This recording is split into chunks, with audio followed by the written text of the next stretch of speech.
ഈ അന്ധവിശ്വാസത്തിന്റെ കൂത്തരങ്ങാണ് നമ്മുടെ കേരളം, ഒരു സംശയമില്ല. ഒന്ന് കണ്ടോക്കിയേ. മമ്മൂട്ടി ആ ഒരു പടത്തില് ഇത്ര നാളായിട്ട് കാര്യങ്ങൾ അങ്ങനെ പ്രത്യേകിച്ചൊന്നും വന്നിരുന്നില്ല. നിങ്ങൾ ശ്രദ്ധിച്ചാൽ മതി. ഞാൻ ഈ പറയണത് നോക്കണ്ട, നിങ്ങളുടെ ബാക്കിൽ നോക്കി അറിയാൻ പറ്റും. അതില് നെഗറ്റീവായിട്ടാണ് ചാത്തനെ ചിത്രീകരിച്ചത്. ആ എന്താ പറയാ, വളരെ മോശമായിട്ട് ഞാൻ ശരിക്കും പറഞ്ഞ ചാത്തനെ അതിൽ ചിത്രീകരിച്ചു. അതിനുശേഷം ആളുടെ അനുഭവം എന്തായിരുന്നു നിങ്ങൾക്ക് തന്നെ അറിയാൻ പറ്റും. അതിനുശേഷം ആളുടെ വീടിലായിരുന്നു, ക്യാൻസർ ഹോസ്പിറ്റലിലായി, കുഴപ്പമില്ല. ഞാൻ കുറ്റം പറഞ്ഞാൽ കേട്ടോ.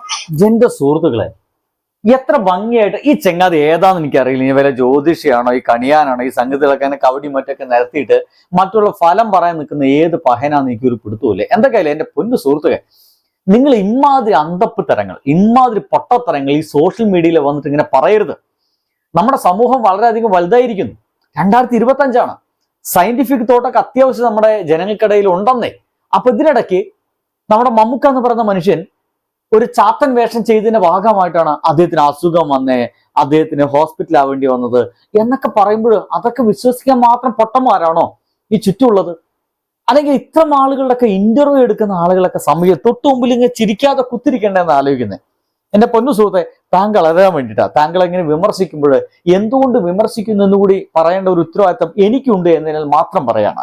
എന്റെ സുഹൃത്തെ, രാഹുൽ സദാശിവൻ എന്ന് പറയുന്ന ഒരു ചിങ്കാതിയുണ്ട്, കേട്ടിട്ടുണ്ടാവില്ല. താങ്കൾക്ക് മമ്മൂട്ടിയെ മാത്രമേ ചിലപ്പോൾ അറിയുണ്ടാവുള്ളൂ. രാഹുൽ സദാശിവൻ അങ്ങനത്തെ ഒരു സിനിമ സംവിധായകനുണ്ട്. ഇദ്ദേഹത്തിന്റെ ആദ്യത്തെ സിനിമ ഭൂതകാലം എന്ന് പറയുന്ന സിനിമയാണ്. ഷൈൻ നിഗം ഒപ്പം തന്നെ നമ്മുടെ ശോഭനയും കൂടിയൊക്കെ അഭിനയിച്ച ഒരു വണ്ടർ സിനിമയാണ്. കണ്ടിട്ടില്ലെങ്കിൽ താങ്കൾ ഒന്ന് പോയി കാണണം, താങ്കൾക്ക് നന്നായിട്ട് ഇഷ്ടമാവും. ഒരു ഹൊറർ മൂവിയാണ്. അദ്ദേഹത്തിന്റെ രണ്ടാമത്തെ സിനിമയാണ് ബ്രഹ്മയുഗം. അത് ചാത്തനാണ്, കൊടുമൻ പോറ്റി. എന്നാൽ ആ ചാത്തനെ കേന്ദ്രീകരിച്ചിട്ടാണ് ആ ഒരു പടം ചിത്രീകരിച്ചിട്ടുള്ളത്. നിങ്ങൾ മനസ്സിലാക്കാൻ വേണ്ടി പറയുകയാണ്, ഇതിന്റെ കഥ എഴുതിയത് രാഹുൽ സദാശിവനാണെന്നേ, അതിന്റെ തിരക്കഥ തയ്യാറാക്കിയത് രാഹുൽ സദാശിവനാണെന്നേ, അത് സംവിധാനം ചെയ്തത് രാഹുൽ സദാശിവനാണെന്നേ. അദ്ദേഹമാണ് ഈ ഒരു സിനിമയുടെ തലതൊട്ടപ്പൻ. അതിൽ അദ്ദേഹം പറഞ്ഞതുപോലെ അഭിനയിക്കുക എന്ന് പറയുന്ന ഒരു പരിപാടി മാത്രമാണ് മമ്മൂട്ടി എന്ന് പറയുന്ന മനുഷ്യൻ ചെയ്തിട്ടുള്ളത്. എന്ന് വെച്ച് കഴിഞ്ഞാൽ ഏറ്റവും ലീസ്റ്റ് ആയിട്ടുള്ള ഒരു പ്രോഗ്രാം മാത്രമാണ് മമ്മൂക്ക ചെയ്തിട്ടുള്ളത്.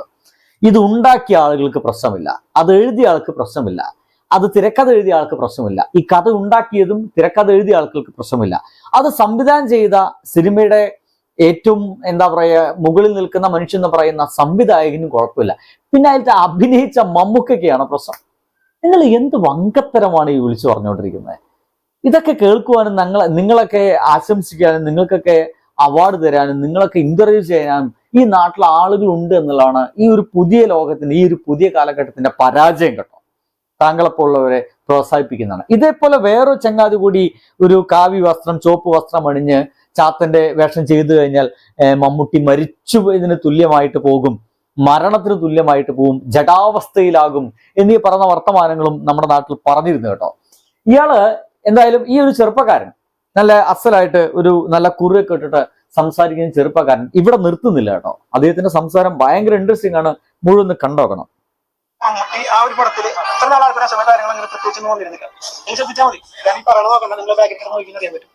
അതില് നെഗറ്റീവായിട്ടാണ് ചാത്തനെ ചിത്രീകരിച്ചത്. പിന്നെ ചാത്തനും നെഗറ്റീവ് വളരെ മോശമായിട്ട് ഞാൻ ശരിക്കും പറഞ്ഞ ചാത്തനെ അതിൽ ചിത്രീകരിച്ചു. അതിനുശേഷം ആളുടെ അനുഭവം എന്തായിരുന്നു നിങ്ങൾക്ക് തന്നെ അറിയാൻ പറ്റും. അതിനുശേഷം ആളുടെ വീടിലായിരുന്നു, ക്യാൻസർ ഹോസ്പിറ്റലിലായി, കുഴപ്പമില്ല. ഞാൻ ഒരിക്കലും കുറ്റം പറഞ്ഞാൽ കേട്ടോ. ഞാൻ ഇത് പറഞ്ഞു, ലോക എന്ന് പറഞ്ഞ പടത്തിൽ ആള് ചെയ്തിട്ടുണ്ടായിരുന്നു. അതിലിപ്പോ എന്തായി? അതിനുശേഷം നിങ്ങൾ നോക്കിയാൽ മതി.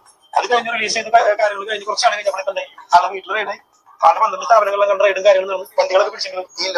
ഒന്ന് ആലോചിച്ച് നോക്കി, ലോക എന്ന് പറയുന്ന സിനിമയിലും ഇതേപോലൊരു ചാത്തൻ വേഷം കൈകാര്യം ചെയ്തിട്ടുണ്ട്.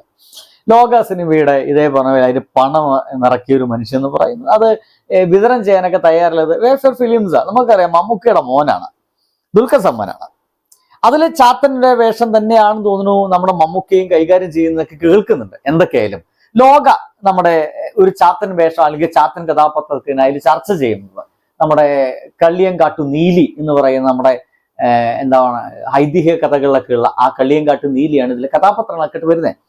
എന്റെ പൊന്നു സുഹൃത്തുക്കളെ, അതില് അഭിനയിച്ചതിന്റെയും ആ സിനിമ നിർമ്മിച്ചതിന്റെയും ആ സിനിമ നമ്മുടെ മുമ്പിലേക്ക് എത്തിച്ചതിന്റെ ഭാഗമായിട്ട് ദുൽഖർ സൽമാന് കോടികളാണ് കിട്ടിയിരിക്കുന്നത്. 300 കോടി എങ്ങാണ്ടാണ് അതിന്റെ മൊത്തം വിറ്റുവരവെന്ന് കണക്കാക്കുന്നു.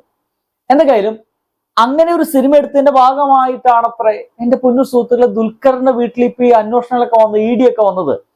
അദ്ദേഹത്തിന്റെ വാഹനം പിടിച്ചെടുക്കാൻ കാരണം ചാത്തനാണ്, അദ്ദേഹത്തിന്റെ വീട്ടിലേക്ക് ഇ ഡി അന്വേഷണം വരാൻ ചാത്തനാണ്, അദ്ദേഹത്തിന് ഇത്തരം പ്രശ്നങ്ങളൊക്കെ ഉണ്ടാവാനൊക്കെ കാരണം ചാത്തനാണ്. നമ്മൾ ഏത് ലോകത്തൂടെ പോയിക്കൊണ്ടിരിക്കുന്നത് വലിയ കൺഫ്യൂഷനാണ്. ഈ ഒരു പുതിയ കാലഘട്ടത്തിലും ഇങ്ങനെയൊക്കെ സംസാരിക്കുന്ന ആളുകളുണ്ട് എന്നുള്ളത് എന്റെ പൊന്നു സുഹൃത്തെ നമോവാകം. ബൈ.